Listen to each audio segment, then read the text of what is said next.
Kolbe अभिक्रिया। तो Kolbe अभिक्रिया किससे कहते हैं, पहले इसका परिभाषा लिखेंगे। देखो इसमें क्या होता है कि फिनॉल की अभिक्रिया किससे कराएंगे, सोडियम हाइड्रोक्साइड से। तो इसमें प्राप्त होगा सोडियम फिनॉक्साइड। इसके बाद फिर सोडियम फिनॉक्साइड की अभिक्रिया कराएंगे कार्बन डाइऑक्साइड से, तो इसमें प्राप्त होगा सैलिसिलिक लवण प्राप्त होगा। इसके बाद सैलिसिलिक लवण को हम अम्लीकृत कर देंगे, इसमें क्या प्राप्त हो जाएगा, सैलिसिलिक अम्ल प्राप्त होगा। पहले इसका परिभाषा लिखेंगे, यहाँ पे लिखेंगे जब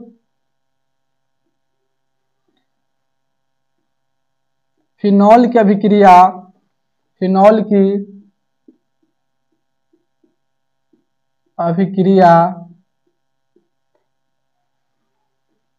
सोडियम लवण से कराते हैं तो जब फिनॉल की अभिक्रिया सोडियम लवण से कराते हैं तो सोडियम फिनॉक्साइड प्राप्त होता है। क्या प्राप्त होगा इसमें, सोडियम फिनॉक्साइड। यहाँ पे सोडियम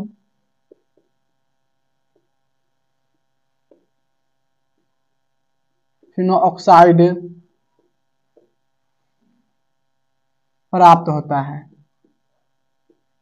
प्राप्त होता है। देखो यानी कि फिनॉल की अभिक्रिया हम किससे कराएंगे, सोडियम लवण से, इसमें प्राप्त क्या होगा, सोडियम फिनॉक्साइड। इसके बाद फिर सोडियम फिनॉक्साइड की अभिक्रिया कराएंगे कार्बन डाइऑक्साइड से। अब सोडियम फिनॉक्साइड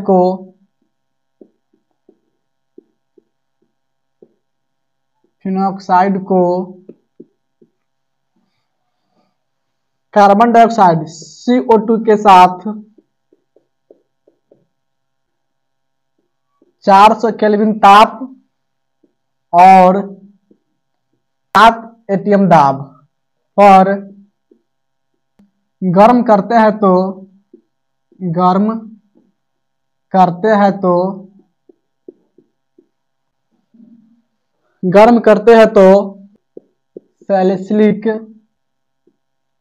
सैलिसिलिक अम्ल का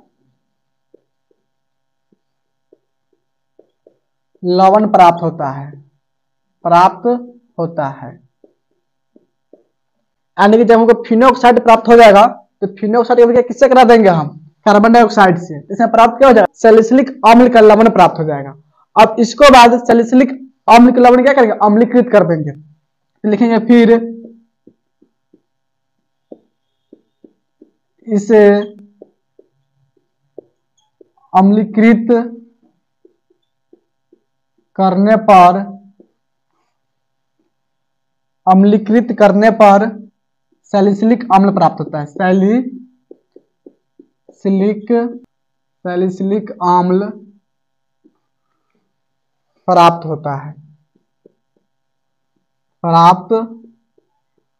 होता है। इस अभिक्रिया को कोल्बे अभिक्रिया कहते हैं। यहाँ पे लिखेंगे इस अभिक्रिया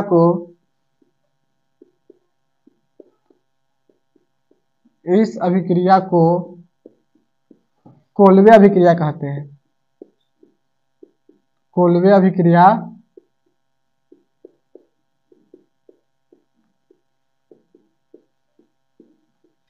कहते हैं। समझ में आया कि नहीं। सबसे पहले क्या करेंगे, हम फिनॉल लेंगे, तो फिनॉल की अभिक्रिया किससे कराएंगे, सोडियम हाइड्रोक्साइड से। यहाँ पे फिनॉल बनाएंगे,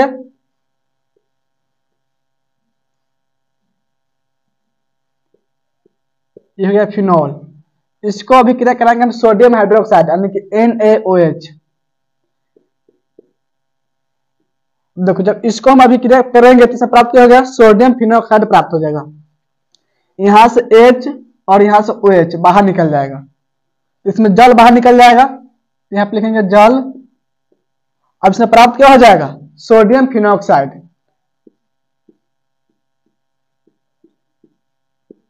ONA, इसका नाम है सोडियम फिनॉक्साइड। Sodium phenoxide. इस सोडियम फिनॉक्साइड को अब कार्बन डाइऑक्साइड के साथ इसको हम गर्म करेंगे। तो यहाँ पे लिखेंगे सोडियम फिनॉक्साइड।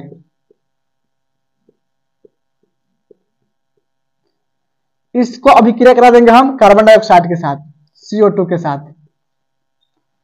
अब देखो इसमें 400 केल्विन ताप लेंगे, 4 से 7 एटीएम दाब ले लेंगे। इस पे से गर्म करेंगे तो इसमें प्राप्त होगा तो सैलिसिलिक अम्ल का लवण प्राप्त होगा। क्या प्राप्त होगा? सैलिसिलिक अम्ल का लवण। देखो यहाँ पे व्यंजन हो गया। अब यहाँ पर देखो इसमें अभिक्रिया कैसे करेगा, तो यहाँ पर क्या होगा? H होगा, समझ में आया कि नहीं? और यहाँ पे क्या है? सोडियम है, तो ये दोनों क्या होगा? प्रतिस्थापित हो जाएगा। तो सोडियम जब क्या हो जाएगा? H, और H जब क्या हो जाएगा? सोडियम हो जाएगा। यानी कि देखो यहाँ पर O है ना, इसके साथ अब जाएगा H। ये जो H आया है यहां से आया है, बात समझ में आया कि नहीं? यहाँ पर बंध के साथ क्या H होगा। अब इस बंध के साथ क्या जुट जाएगा? COONA। क्या जुटेगा? COONA। बात समझ में आया कि नहीं? COO कार्बन डाइऑक्साइड है, तो COONA यहाँ प्लस यहाँ वाला क्या? सोडियम यहाँ पे चला आया, तो ये हो गया इसमें सैलिसिलिक अम्ल का लवण प्राप्त हो गया। अब इसको हम अम्लीकृत करेंगे तो प्राप्त होगा सैलिसिलिक अम्ल प्राप्त होगा। इस सैलिसिलिक अम्ल का लवण यानी कि सोडियम है कि नहीं? तो यहाँ सोडियम हटाएंगे तो यहाँ पे क्या लाएंगे? H लाएंगे। अगर H ला देंगे तो क्या अम्ल हो जाएगा, क्योंकि अम्ल सूत्र क्या होता है? COOH। COOH क्या होता है? अम्ल क्रियात्मक समूह होता है। बात समझ में आया कि नहीं? हम अम्लीकृत करेंगे यानी कि HCl से अभिक्रिया कराएंगे। तो देखो H प्लस होगा Cl माइनस, तो यहाँ से सोडियम को निकालना है तो सोडियम किसके साथ निकल जाएगा? Cl के साथ, यानी कि NaCl बाहर निकल जाएगा, NaCl। इसमें क्या हो जाएगा? अब सैलिसिलिक अम्ल प्राप्त होगा, OH COOH। समझ में आया कि नहीं? तो इसको हम क्या बोलेंगे? सैलिसिलिक अम्ल बोलेंगे, सैलिसिलिक अम्ल। इसको लिखेंगे सैलिसिलिक अम्ल। देखो तो सबसे पहले इसमें क्या करना है? हमको फिनोल लेना है, और फिनोल को हम सोडियम हाइड्रोक्साइड के साथ अभिक्रिया कराएंगे, इसमें प्राप्त क्या होगा? सोडियम फिनोक्साइड प्राप्त हो जाएगा। अब इस सोडियम फिनोक्साइड हम क्या करेंगे? कार्बन डाइऑक्साइड के साथ गर्म कर देंगे। तब इसको हम गर्म करने से क्या प्राप्त होगा? सैलिसिलिक अम्ल का लवण प्राप्त हो जाएगा। इस सैलिसिलिक अम्ल के लवण को हम अम्लीकृत कर देंगे, यानी कि HCl से अभिक्रिया करा देंगे, इसमें क्या प्राप्त होगा? सैलिसिलिक अम्ल प्राप्त हो जाएगा। अब देखो इसका दूसरा नाम क्या हो सकता है? 1,2 यानी कि 2 हाइड्रोक्सी बेंजोइक अम्ल भी बोल सकते हैं। इसका दूसरा नाम क्या हो जाएगा? 2 हाइड्रोक्सी बेंजोइक अम्ल जिसको हम कह सकते हैं। समझ में आ गया? नोट कीजिए तो कोल्बे अभिक्रिया को।